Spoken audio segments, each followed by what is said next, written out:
नमस्कार। आज बात करते हैं एक बहुत बड़े सरकारी नौकरी के अवसर की। जो लोग दिल्ली पुलिस में शामिल होने का सपना देखते हैं, उनके लिए ये जानकारी बहुत ही काम की है। तो चलिए, दिल्ली पुलिस कांस्टेबल भर्ती 2025 की हर एक डिटेल को बारीकी से समझते हैं। सबसे पहले तो ये नंबर देखिए, 75-65। ये कुल वैकेंसीज की संख्या है। मतलब ये कोई छोटी मोटी भर्ती नहीं है। ये आंकड़ा अपने आप में बता रहा है कि ये कितना बड़ा मौका है। जी हाँ, ये दिल्ली पुलिस में कांस्टेबल एग्जीक्यूटिव के पद पर भर्ती होने का एक शानदार अवसर है। ये सिर्फ एक जॉब नहीं है, बल्कि देश की राजधानी की सेवा करने का एक बहुत ही प्रतिष्ठित करियर है। तो सबसे पहला और जरूरी सवाल यही मन में आता है कि कौन कौन इसके लिए अप्लाई कर सकता है। आइए सबसे पहले इसकी पात्रता यानी कि एलिजिबिलिटी क्राइटेरिया पर ही एक नजर डालते हैं। देखिए, जो जरूरी योग्यताएं हैं वो काफी सीधी और साफ हैं। पहली शर्त है कि कैंडिडेट कम से कम 12वीं पास होना चाहिए। और हाँ, पुरुष उम्मीदवारों के लिए एक खास शर्त भी है। डॉक्यूमेंट वेरिफिकेशन के टाइम पर एक वैलिड LMV यानी लाइट मोटर व्हीकल का ड्राइविंग लाइसेंस होना ही चाहिए। अब बात आती है उम्र की, जिसकी गिनती 1 जुलाई 2025 से होगी। जनरल कैटेगरी के लिए उम्र 18 से 25 साल के बीच होनी चाहिए। मतलब जन्म 2 जुलाई 2000 से पहले का और 1 जुलाई 2007 के बाद का नहीं होना चाहिए। वहीं जो रिजर्व्ड कैटेगरीज हैं, उन्हें छूट भी दी गई है। SC/ST के लिए 5 साल की और OBC के लिए 3 साल की छूट है।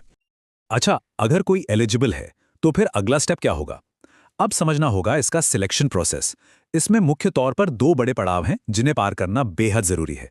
चलिए देखते हैं वो क्या है। पहला पड़ाव है कंप्यूटर पर होने वाला टेस्ट, जिसे कहते हैं CBT। यही वो रिटन एग्जाम है जो मेरिट बनाने में सबसे बड़ा रोल निभाएगा। जरा इस एग्जाम के पैटर्न पर गौर कीजिए। कुल 100 नंबरों में से सीधे सीधे 50 नंबर यानी 50% वेटेज सिर्फ और सिर्फ जनरल नॉलेज और करंट अफेयर्स का है। इससे साफ है कि आधी जंग तो इसी एक सेक्शन पर टिकी है। इसके बाद 25% रीजनिंग का, 15% न्यूमेरिकल एबिलिटी का और 10% कंप्यूटर नॉलेज का वेटेज है। पर यहां एक बात का खास ख्याल रखना होगा, और वो है नेगेटिव मार्किंग।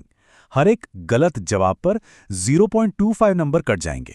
मतलब तुक्केबाजी से बचना होगा और सटीकता पर ज्यादा ध्यान देना होगा।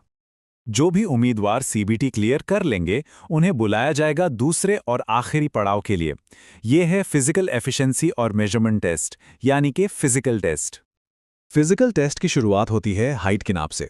यहां पर पुरुष उम्मीदवारों के लिए कम से कम हाइट 170 सेंटीमीटर और महिला उम्मीदवारों के लिए 157 सेंटीमीटर होनी चाहिए। अब अगर फिटनेस की बात करें तो 30 साल तक के पुरुष उम्मीदवारों को 1600 मीटर की दौड़ 6 मिनट में पूरी करनी होगी, 14 फीट की लॉन्ग जंप लगानी होगी और 3 फीट 9 इंच की हाई जंप करनी होगी।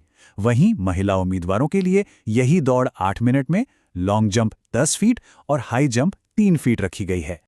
तो इन सभी मुश्किल पड़ावों को पार करने का इनाम क्या है, और इस मौके को हाथ से जाने ना देने के लिए कौन सी तारीखें हैं जिनका ध्यान रखना है?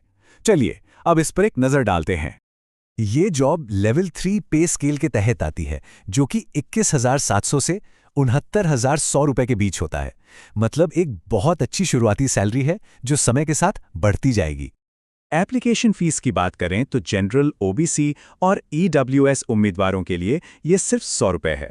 और यहाँ अच्छी खबर यह है कि SC/ST सभी महिला उम्मीदवारों और एक्स सर्विसमैन के लिए कोई फीस नहीं है। और अब सबसे जरूरी बात, तारीखें याद कर लीजिए।